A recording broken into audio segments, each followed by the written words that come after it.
예수께서 그동안 대제사장과 사두개인들과 더불어 몇 가지 논쟁을 이렇게 하셨던 것 여러분 기억나시죠? 이때까지 일방적으로 이제 주님이 질문을 받으시고 이제 거기에 대해서 주님이 이제 답을 하시는 그런 장면이었습니다. 그러자 이제 예수님의 지혜로운 말로 그들의 말문이 닫혀서 더 이상 이제 질문을 할 엄두를 못 냈던 것이죠. 그러자 오늘 본문에는 좀 예수님이 좀 짓궂으신 것 같아요.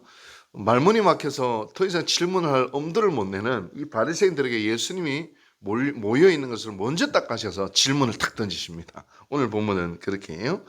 어떤 질문이냐? 12절 말씀 우리 같이 한번 읽어볼까요? 시작. 12절이 아니군요.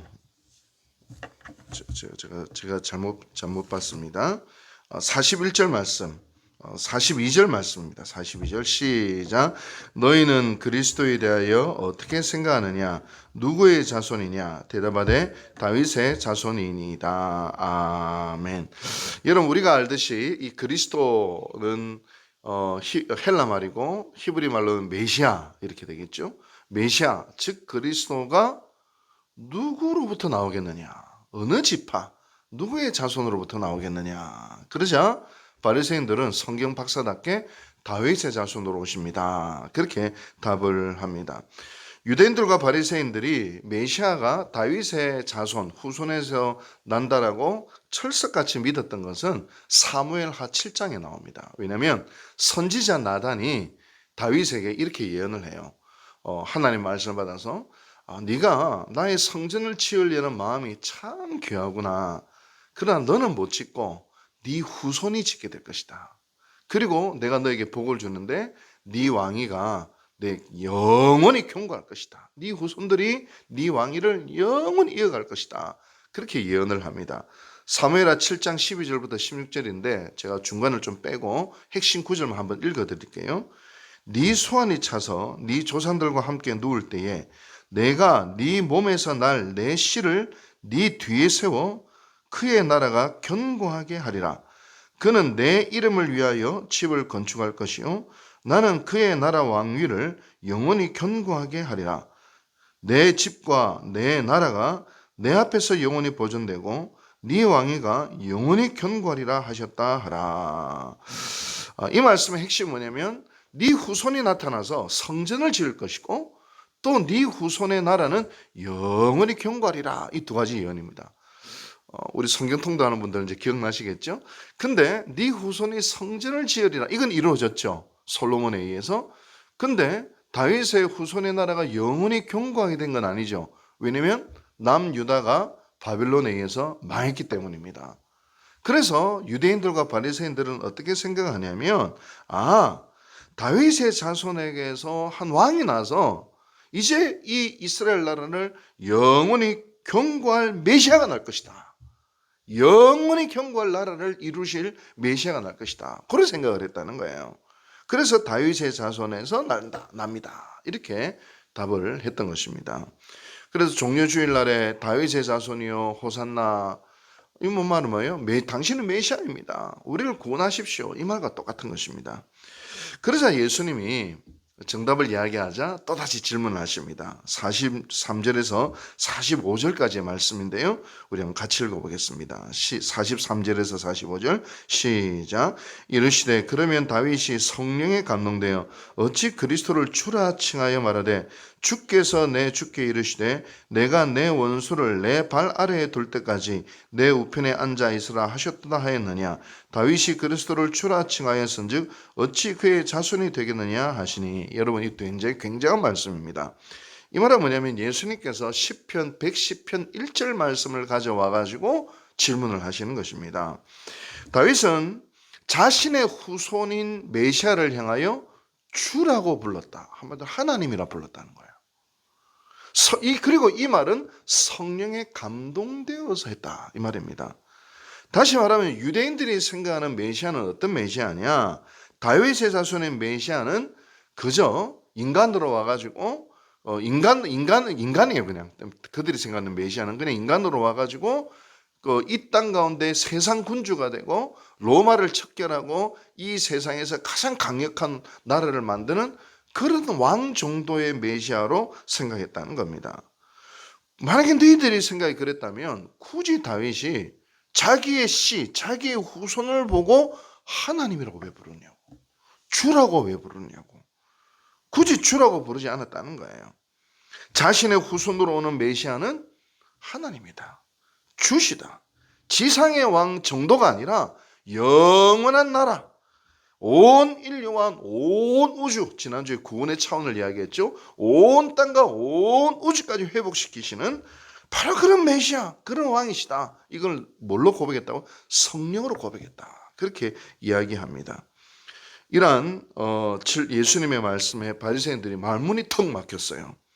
46절에 보면 능히 대답하는 자가 없고 그날부터 감히 그에게 묻는 자도 없었다, 성경은 기록하고 있습니다.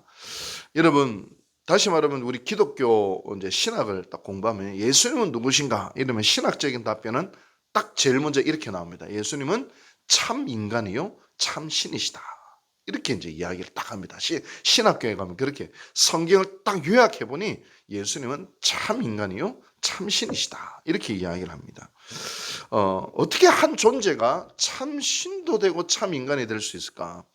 마치 우리 이야기하면 동그란 네모, 말은 할 수 있어도 그게 존재합니까? 동그란 네모난 동그라미, 이거 말은데도 이게 사람의 말은데도 실제로 그렇게 될 수는 없지 않습니까? 말은 참 신이요 참 하나님이다. 어떻게 그렇게 될 수 있는가?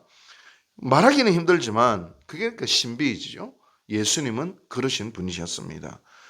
참 인간이셨기에, 우리와 똑같은 몸을 가지셨기에, 생물학적인 구조도 가지셨기에 우리와 똑같은 생각과 감정과 육신을 가지셨습니다.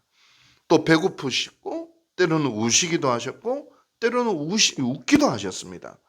그러하게 히브리서 저자의 말처럼 예수님은 혈과 육을 가지셨고 혈과 육을 가지셨기에 인간을 위해 고난당하셨고 인간의 고통을 이해하시고 인간을 위해 죽으실 수 있으셨다라는 겁니다. 동시에 예수님은 참 하나님이셨기에 인간으로 생각할 수 없는 생각과 능력과 사랑을 보이셨고 죽어서 부활하셨고 승천하셨다는 것입니다. 그가 하나님이시기에 우리를 구원할 자격도 능력도 있으셨다는 것입니다. 그리고 지금 이 순간에도 하나님, 영이신 하나님은 우리와 예수님의 영으로 성령으로 우리와 안에 함께 계시다라는 것입니다. 이런 만약에 예수님이요 하나님이 아니라 인간이기만 하셨다 이러면 예수님을 믿는다는 것은 의미가 없습니다. 그냥 이순신 장군 마치 불교에서 유교에서 공자를 믿듯이 불교에서 부처를 믿듯이 그들은 인간이었지 하나님은 아니잖아요. 별 차이가 사실은 없는 거예요. 마카비 혁명가처럼 유대 영웅으로 딱 그쳤을 거예요. 인간이 아니고 참 신이기만 하셨다? 여러분 그렇다면 인간을 위해서 죽어주실 수가 없죠. 죽어주셔야 했기 때문에 인간이 우리의 모든 죄와 허물을 위하여 하나님이 어떻게 죽을 수 있습니까? 그렇죠? 여러분 참 신이자 참 인간이다. 이 성경을 보면 예수님에 대해서 그렇게 이야기를 할 수밖에 없다는 것입니다. 그런데 유대인들은 인간인 메시아 밖에 몰랐어요. 하나님이신 메시아에 대해서 상상을 못했다는 것입니다. 그래서 이러한 기가 막히고 신비로운 사실을 초대교회 성도들은 빌립보서 2장 6절 11절 말씀을 계속해서 되뇌었다고 합니다. 제가 읽어드릴게요. 그는 근본 하나님의 본체시나 하나님과 본체가 똑같아요. 하나님과 동등됨을 취할 것으로 여기지 아니하시고 오히려 자기를 비워 종의 형체를 가지사 사람들과 같이 되셨고 하나님이신데 사람처럼 되셨다는 거예요. 사람의 모양으로 나타나사 자기를 낮추시고 죽기까지 복종하셨으니 곧 십자가에 죽으심이라. 이름으로 하나님이 그를 지극히 높여 모든 이름 위에 뛰어난 이름을 주사 하늘에 있는 자들과 땅에 있는 자들과 땅 아래에 있는 자들로 모든 무릎을 예수의 이름에 꿇게 하시고 모든 입으로 예수를 주라 하시나요 하나님 아버지께 영광을 돌리게 하셨느니라. 이게 시편 110편 말씀과 얼마나 일맥상통합니까? 그는 주시다. 인간으로 제자들이 만났던 예수님은 인간이었어요. 근데 그분이 무엇이냐? 하나님이시다. 예수님이 부활하시고 승천하신 그 모습을 딱 바라보면서 우리가 따랐던 선생님 예수님은 우리는 인간으로 만났지만 그분은 하나님이시구나, 하나님의 본체가 인간으로 오셨던 분이시구나 하면서 경외와 찬탄 속에서 빌립보 말씀을 찬양했던 것을 보게 되는 것입니다. 여러분, 우리가 믿는 예수님은 그저 인류의 3대 성인 소크라테스 부처처럼 공자처럼 그런 분이 아니십니다. 그분은 하나님이십니다. 그러하기에 우리를 구원하시는 분이요, 그러하기에 오늘도 우리와 함께 하시는 분이시요, 그러하기에 우리를 위하여 죽어주시고 우리 구원하실 수 있는 분이십니다. 우리의 삶을 책임져 주실 수 있는 분이시고, 그런 예수님을 우리는 주님이라 부르고 있는 것입니다. 여러분, 예수님을 믿으시기 바랍니다. 그저 우리가 예수를 믿는 것이 그냥 한 인간이셨던 예수님, 2000년 전 그 인간이셨던 예수님에 대해서만 자꾸 염두에 두는 것 같아요. 그러니까 오늘 우리의 삶은 하나님이신 예수님과 전혀 상관없이 살아가는 것은 아닌지요.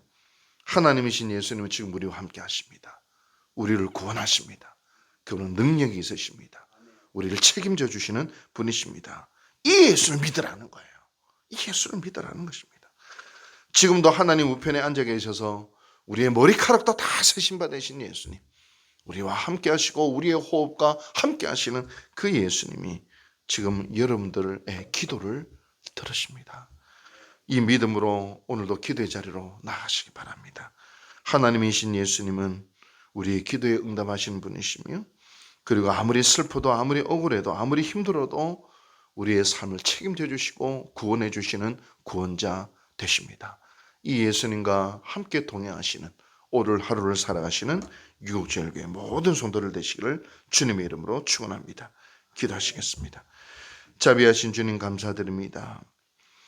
우리는 나도 모르게 2000년 전 복음서에 있는 예수님만 생각할 때가 있습니다.